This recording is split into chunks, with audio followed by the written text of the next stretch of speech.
네, 프라임 인터뷰 오늘은 이름보다 큰 뜻을 남긴 역사 속 주인공 보제 이상설 선생의 발자취를 따라가 보려 합니다. 자, 이상설 선생 기념사업회 장주식 이사장님을 모시고 여러 가지 말씀 듣겠습니다. 이사장님 반갑습니다. 안녕하세요. 반갑습니다. 네, 시청자 여러분께 인사 부탁드리죠. 이상설 기념사업회 이사장을 맡고 있는 장주식입니다. 네, 자 오늘 장주식 이사장님과 함께 보제 이상설 선생과 관련된 키워드를 통해서 저희가 함께 쭉 역사 속 발자취를 함께 따라가 보겠습니다. 첫 번째 키워드는 바로 교육이 되겠습니다. 교육. 또 빼놓을 수 없는 이상설 선생님의 그 키워드가 될 텐데요. 일단 보제 이상설 선생 많은 분들이 이름은 들어보셨을 텐데 조금 더 자세하게 설명을 좀 해주신다면요. 이상설 선생님에 대해서 말씀을 드리면은 몇 날 며칠을 해도 이게 끝이 안 날 것 같지만은 오늘은 간략하게 보제 이상설 선생님에 대한 업적이라든지 이런 것을 설명을 드리도록 하겠습니다. 보제 이상설 선생님은 1870년 충북 진천에서 태어나셔서 1917년 서거하기까지 대한민국의 독립운동을 위해서 불꽃 같은 삶을 살다가신 대한민국에 낳은 역사적인 훌륭한 인물이 되겠습니다. 네.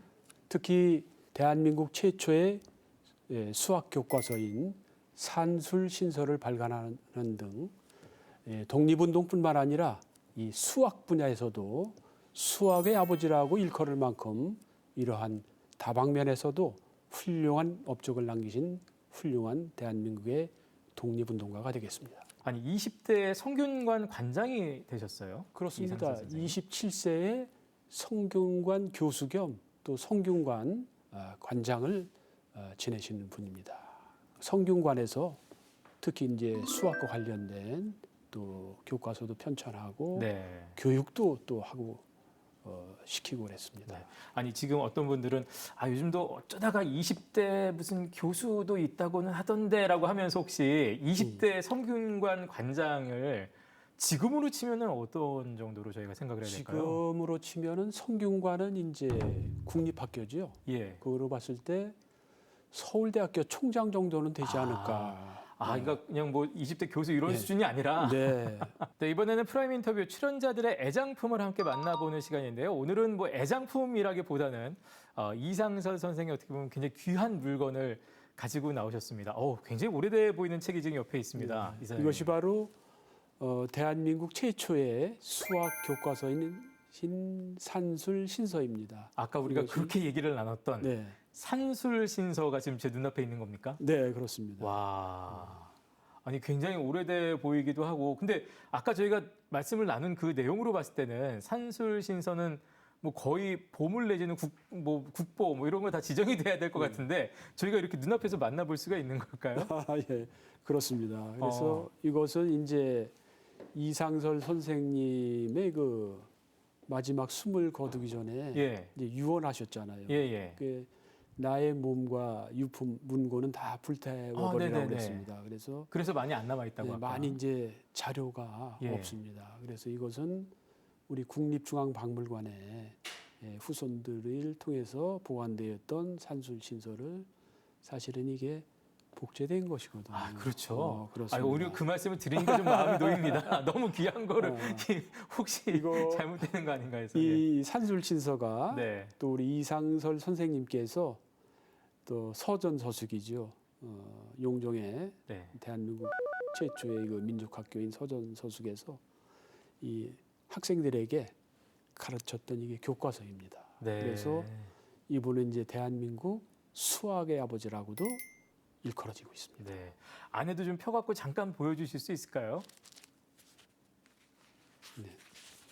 이게 지금 수학 이런 수학인데 거의 뭐 한문이 답니다. 한문으로 돼 있어가지고 이게 굉장히 그 서양의 어떤 수학보다도 책보다도 굉장히 이게 수준 높은 교과서라고 이렇게 일컬어지고 있습니다. 수준이 높을 수밖에 없는 게 다 한자라서 한자라서 치면 근데 어쨌든 이 책을 쓰시고 이 책을 가지고 직접 강의도 하신 거잖아요. 강의도 하시고 직강으로. 그래서 대단하십니다. 대한민국의 미래를 위해서는 수학과 과학의 필요성을 또 강조하셨던 우리 우리 이상설 선생님이십니다. 네. 그래서 독립운동뿐만 아니라 다방면의 신학문까지도 이렇게 연구하신 네네. 이러한 훌륭한 율곡 이예 버금가는 대학자였다고 이렇게 예, 말씀을 드리고 싶습니다.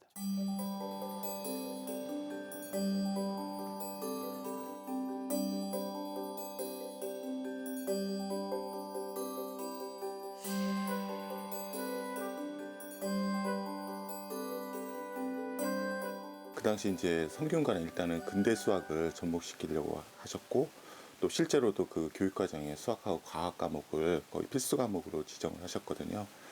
학생용이 아니라 교사용으로서 이게 또 교재가 필요한 그런 시대에 맞게 그 일본의 수학책을 물론 근간으로 해서 이거를 그 번역하고 그 편집을 하셨습니다.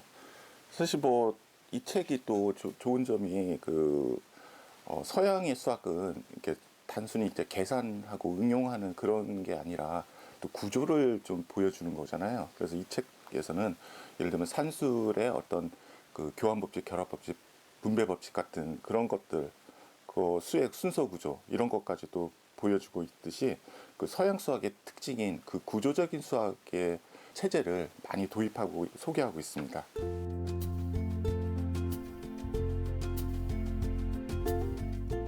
아마 초등 한 고학년, 중학교 저학년 정도, 그 정도로 지금 보입니다. 또 교사용이다 보니까 이제 그 기존의 어떤 책들하고 달리 어떤 그 어려운 개념에는 예제 같은 것들을 또 풍부하게 실어가지고 쉽게 이해할 수 있도록 예, 그렇게 하고 있습니다. 사실 지금 현재 쓰는 수학하고 거의 같거든요. 지금도 사실 교재로도 충분히 쓸 수 있다. 저는 그렇게 생각합니다. 이상 선생님이 아무래도 이제 유학자면서도 이렇게 정말 그 우리나라의 발전을 위해서 이 서양의 그 수학을 그 우리나라에 꼭 그 필요하다 이렇게 생각해서 소개하셨다는 게 정말 대단하신 것 같습니다.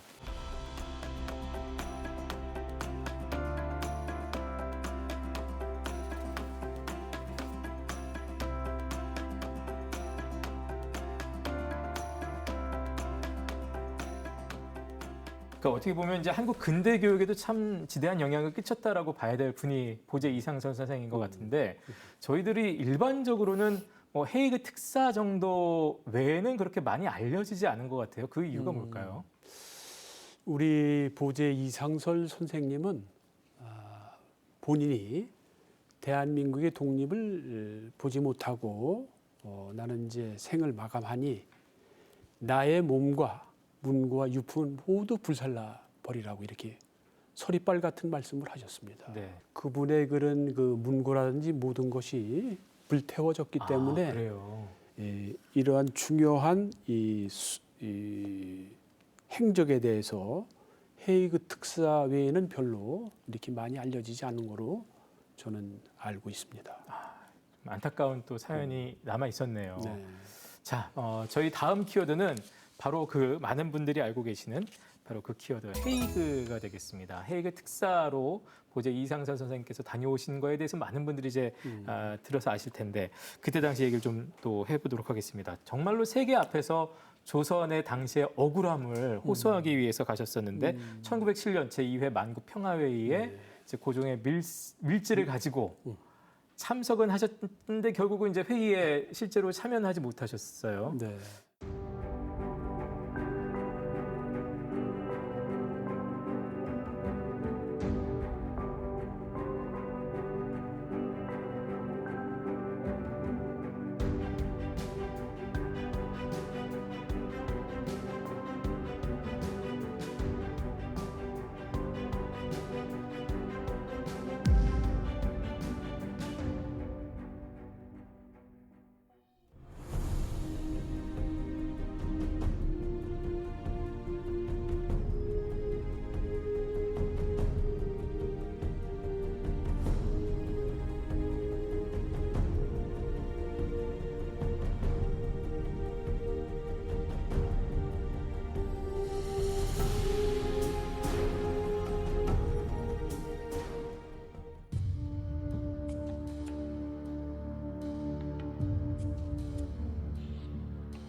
1906년에 이제 5년이 을사늑약이니까 6년에 러시아로 갔다가 브라디보스토크 도착했다가 바로 그 소전소속을 간도로 가서 소위 북간도로 가서 소전소속을 세우죠.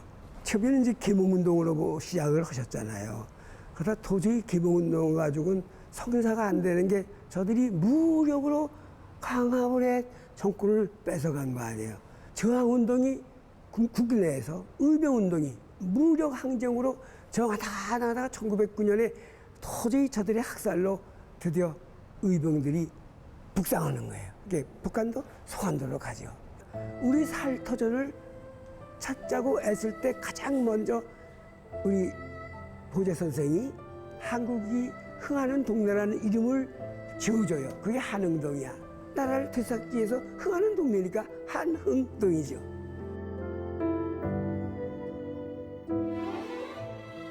이상설 선생을 기념하기 위한 기념사업회 장주식 이사장님을 오늘 저희가 함께 모시고 있는데요.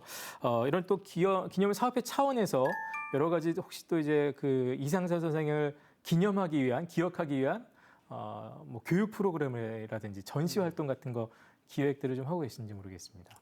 지난해 3월 31일 날 보재 이상설 선생 기념관이 이제 개관이 됐습니다. 네. 개관이 돼서 지금 그 서전관과 서숙관으로 이루어져 있습니다. 서전관, 서숙관. 네. 그래서 서전관을 둘러보시면은 이상설 선생에 대한 업적과 활동 사항이 다 이게 전시가 되어 있습니다. 네. 그래서 거기에는 이제 향토사, 그 해설사가 있어서 그분과 함께하면은 우리 보재 선생님의 그 업적이라든지 모든 활동 사항, 그 동안에 구미각국이라든지 미국이라든지 세계 각국에서 활동했던 상황이 아주 전시물에 잘 전시가 되어 있습니다. 네. 또 서숙관에서는 어떻습니까? 서숙관에서는 이제 회의장이 되겠습니다. 그래서 회의장이요. 회의장. 예. 그래서 지난 18일 날 전국 이상설 수학 올림피아드 경진대회를 했습니다. 아, 그래요. 그래서 네. 그런 대회라든지 또 각종 세미라든지 회의를 할 수 있는 그런 서숙관이 또 이제 한 200명을 수용할 수 있을 정도로다가 규모로 이제 서숙관이 이렇게 마련되어 있습니다. 네.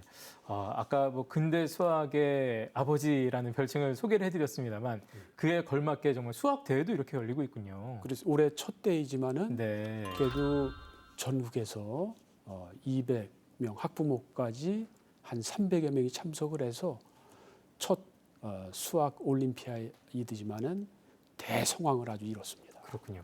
독립운동가뿐 아니라 근대 교육에 있어서도 굉장히 큰 영향을 미쳤던, 특히 이렇게 수학 교과서까지 집필하셨던 이상설 선생의 업적이 좀 널리 이번 기회를 통해서 좀 알려졌으면 좋겠습니다.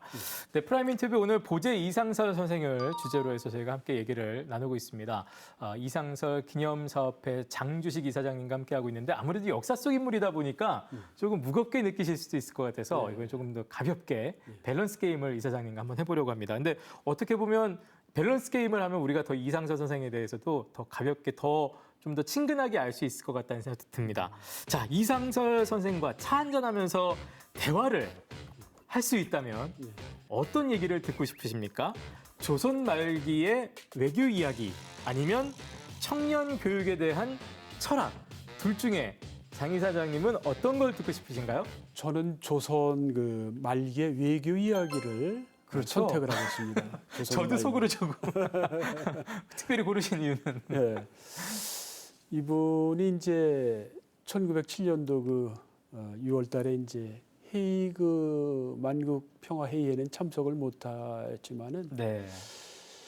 그래도 그 기자협회를 통해서 그 연설을 하게 됩니다. 네. 연설하는데 이 본인이 그 외국어를 참 영어 불어에도 능통을 하였습니다마는 네네.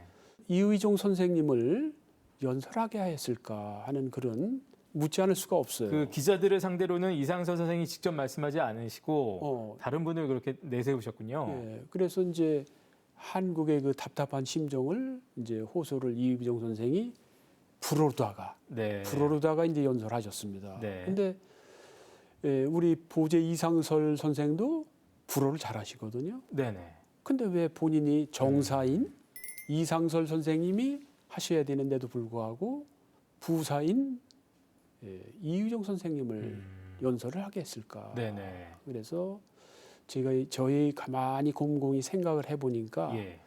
이것이 바로 이상설 선생님의 배려라는 배려심에서 나온 게 아니냐 하는 생각이 들고 이런 분이 통 큰 정치인이 아니겠나 하는 그런 생각도 지도자인가 이지 않나 이런 생각을 해봅니다. 이상설 선생은 그 소위 말하는 을사늑약 때는 어디에서 계셨을까요? 을사늑약 시에는 아무래도 그 의정부 지금으로 얘기하면 의정부 네네. 거기에 있었겠죠. 관료로서. 관료로서. 예. 그러니까 을사늑약 때 정부 관료로서 그 현장을 목격을 하셨었기 때문에 어떻게 보면 네. 그 울분과 그 울분을 감정을 고스란히 갖고 계셨기 때문에 그 만국 기자들 앞에서도 분명히 언어도 되시고 본인이 직접 얘기를 하셨을 법도 한데 어찌됐든 부사에게 양보를 하셨다는 네. 말씀이잖아요. 그래서 그분이 이게 이런 것으로 볼 때 지도자적인 소양이 있었다는 오히려. 것을 말씀드리고 싶습니다. 네. 혹시 이제 아까 택하신 거는 이제 이상설 선생과 차 한잔을 할 수 있다면 조선 말기의 그 외교 이야기를 듣고 싶다고 하셨어요.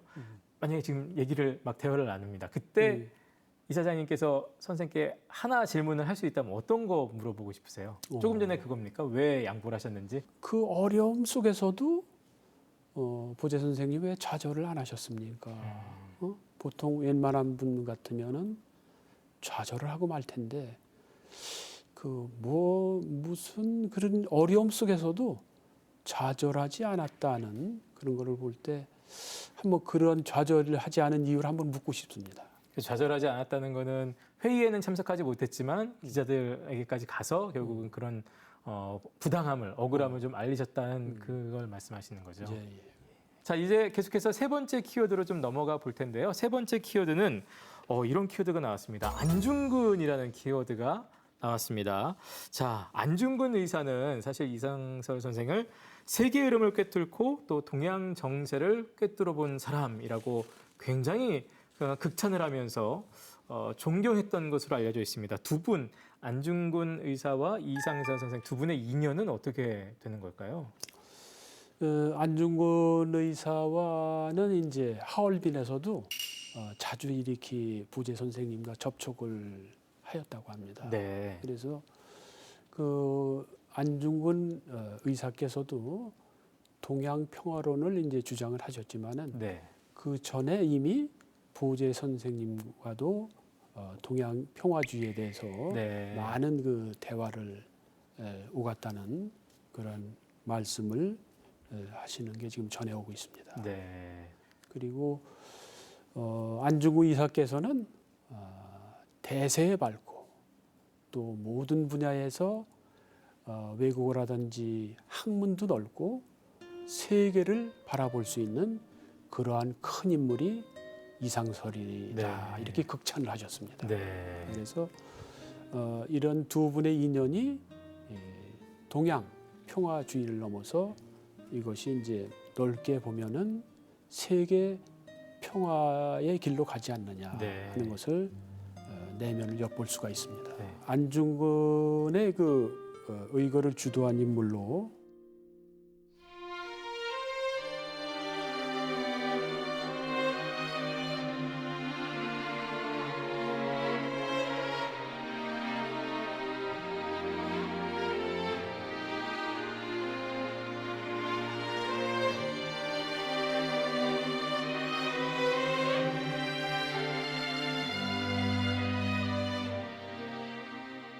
배우의 인물이다 이렇게 의심받고 좀 공격을 받으셨을 법하네요. 그러면.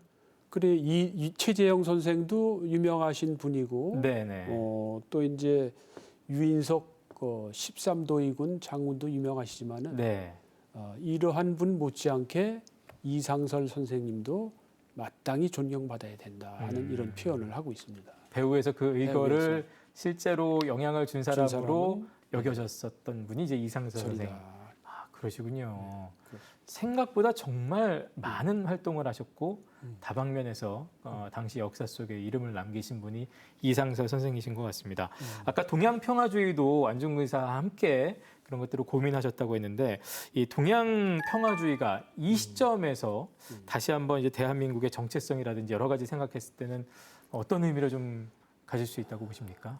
이상설 선생은 우리나라의 그 독립과 평화를 위해서 애를 썼지만은 이것이 바탕이 돼서 이번 이제 세계의 평화주의로 나가는 길을 만들었다 네. 하는 것이 연장선상에서 우리가 볼 수 있는 일입니다. 자, 오늘 어느새 보제 이상설 선생과 관련한 키워드 마지막 주제만 남겨놓고 있는데요. 마지막 주제는 대한민국입니다. 대한민국. 이 글자만 보면 괜히 띄어읽기를 대한민국 이렇게 좀 띄어읽고 싶어지는데요. 어떻게 보면 당연한 키워드가 나왔습니다. 자, 이상설 선생의 지금까지의 또 활동, 업적 저희가 좀 짧게나마 굵직굵직하게 좀 들어봤는데요. 지금의 대한민국에 이상설 선생의 그런 업적들, 정신에는 어떤 의미가 있다고 보세요? 서두에도 말씀을 드렸지만은 이상설 선생님의 생애를 보면은 학문으로서 또 독립운동가로서 그 처절했던 순간을 그 몸으로 또 일으키시면서 우리에게 큰 울림을 주고 있다. 네. 이런 생각을 가져봅니다. 또 지금의 우리 현 시대 상황이 각 분야가 참 어려움을 겪지만은 네. 우리는 다시 한번 이상설 선생의 그런 정신을 우리가 보다듬어야 될 때가 됐다 하는 이런 생각을 가져봅니다. 네. 그러한 이상설 선생을 다시 한번 조명하기 위해서 많은 활동들이 펼쳐지고 있습니다. 올 3월부터 이상설 선생 순국 108주기 추모제 또 그런 제막도 있었고요. 그리고 무엇보다도 서훈승격 추진위원회가 이제 발족을 해서 활동을 했습니다. 일단 이런 활동들 지금 이제 와서 좀 활발하게 또 펼쳐지는 어떤 그 활동들의 의미는 어떻게 좀 저희가 봐야 될까요? 지금 그 이상설 선생의 그 활동은 참으로 많은 그 업적이 많습니다만 네. 이 진천 출신이라는 진천 군민들만 알고 있지 지금 전국적으로 많은 분들이 이상설 선생의 생애라든지 또 이런 분들의 공적을 지금 많이 알질 못하고 있습니다. 네. 그래서 우리는 이제 금년도 이제 추모제 또 행장비 네. 또 제막도 했고요. 또 서훈 승격을 위해서 47명의 각계 인사로 구성된 추진위원회를 구성을 하였습니다. 네. 그래서 이제 정부 부처 또 보훈부도 또 이제 방문하였고 또 지난 9월 26일 날은 또 우리 이모선 국회의원님과 국회에서 또 권오을 보육지부 장관님과 함께 저와 함께 이렇게 간담을 했고 또 서명 운동을 계속하고 있습니다. 네. 지금 현재 2만 5천 명인데 서훈 승격을 위한 서원 승격을 위한 예, 이제 예. 서명 운동을 받고 있습니다. 그래서 10만 명까지 목표를 해서 지난번에 2만 5천 명은 이제 서명부를 전달했습니다. 네. 장관님께. 그래서 우리 지사님을 비롯해서 또 각 시장군수 협의회 또 도의회를 비롯한 각 시군의회 또 각계에서 이렇게 의회에서도 건의문을 채택을 해주셔서 금년에 광복 80주년을 맞이해서 좋은 결과가 있을 거라고 저는 굳게 생각을 하고 있습니다. 네. 서훈 승격이라는 게 어떤 내용을 지금 추진하고 계신 거고 또 그 과정에서 봉착했던 어려움은 어떤 것들이 좀 있을까요? 이 서훈이 이제 우리나라가 시작이 된 지 1962년도에 서훈이 이제 서훈이 이제 하게 되었습니다. 네네. 유공자들에 대한 예. 국가 유공자 그분들께 이제 훈장을 드린다고 훈장을 드리는 거죠. 예. 훈장을 주는데 지금 현재 서훈한 지가 이제 62년이라는 세월이 흘렀습니다. 네. 63년. 근데도 지금 어떠한 그 후에 이제 여러 가지 제도도 좀 바꾸고 서훈에 대한 기준도 좀 마련해야 되는데 지금 63년이라는 세월이 흘렀지만은 아직도 서훈에 대한 특별한 지금 기준을 마련하지 못하고 있는 안타까운 실정입니다. 네. 그래서 이 서훈을 갖다가 이 승격한다는 건 쉽지 않은 일이지만은 네. 지금 국회에서도 이제 이모선 의원께서 이제 발의도 해주시고 또 이제 각 의원들을 만나면서 동의를 해주시면은 이게 가장 쉽게 승격이 되지 않나 이런 네. 생각을 하고요. 특히 이제 유관순 열사하고 또 이제 홍범도 장군 이런 네. 분들은 최근에 이루어졌습니다. 그래서 우리 그 홍범도 장군 같은 경우는 이제 정부에서 이제 주도를 해가지고서 서운이 된 사례고 네네. 유관순 열사는 국민들의 열망에 의해서 이제 서운이 됐습니다. 네네. 그래서 우리 보재 선생님도 또 이렇게 우리 도민들이 전 국민들이 열망을 해주시면은 국민들 열망에 따라서 이게 서운이 또 더 빨리 이루어지지 않을까 하는 두 가지를 지금 놓고서 생각을 하고 네. 있습니다. 아니 우리가 흔히 뭐 홍범도 장군 말씀하셨습니다만 업적이라든지 또 뭐 사람 됨됨이 생각하면 보재 이상선 선생님이 지금 해놓으신 업적과 그 삶의 궤적이 정말 대단하신 건데 네.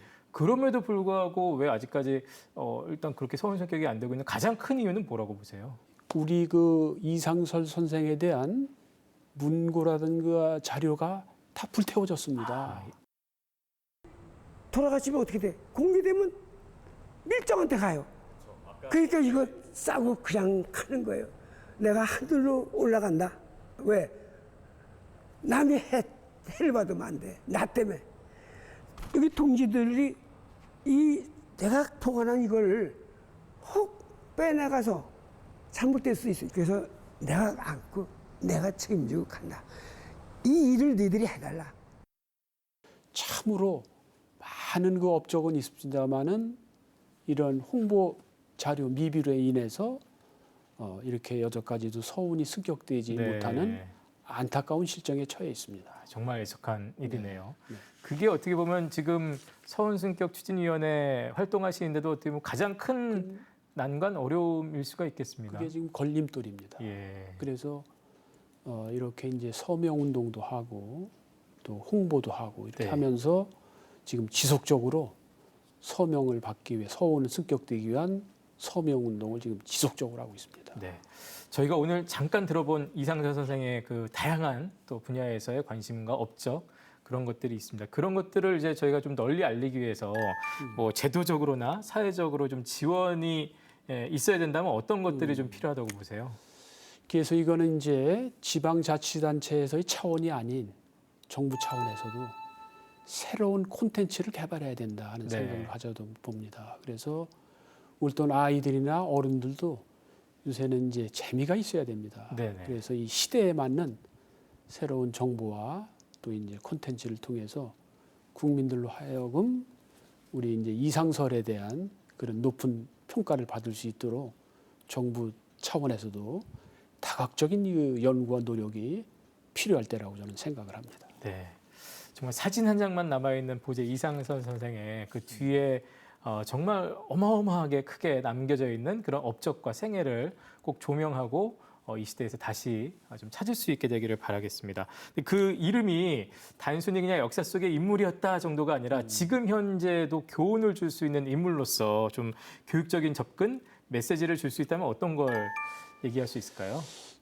이번은 그 어려운 그 삶 속에서도 좌절하지 않고 끝까지 대한민국을 지켜내겠다는 그 불굴의 의지와 정열 이것이 바로 오늘 우리가 받아야 할 이런 정신이 아닌가 하면서 이러한 분이 진짜 큰 지도자이다. 네. 대한민국을 위해서는 이러한 지도자의 정신을 우리가 필요로 해야 된다 하는 생각을 가져봅니다. 네. 자, 오늘 뭐 많은 말씀을 좀 길게 들었는데요. 마지막으로 이 질문 드리고 싶습니다. 이상설 선생 기념사업회를 이끌고 계신 장주식 이사장님께 마지막 질문 드릴 텐데요. 보재 이상설 선생님께서 만약에 지금의 대한민국을 보신다면 뭐라고 말씀을 하실 것 같으세요? 제대로 그 나라를 사랑할 수 있는 충의 정신이 필요하다 하고 말씀하실 것 같습니다. 지금의 혼란의 시기를 보면은 우리 이상설 선생님은 저는 상실감에 젖을 것이라고 저는 생각이 듭니다. 그래서 지금 같은 경우 우리가 이상설 선생님의 정신을 우리가 본받아야 된다고 저는 생각을 합니다. 그 정신 중에서도 네, 충과 충의 관련된 정신. 충의 정신이 필요하다. 자, 프라임 인터뷰 오늘은 보제 이상설 선생 기념사업회를 이끌고 계신 장주식 이사장님과 함께 말씀 나눴습니다. 오늘 고맙습니다. 감사합니다. 예.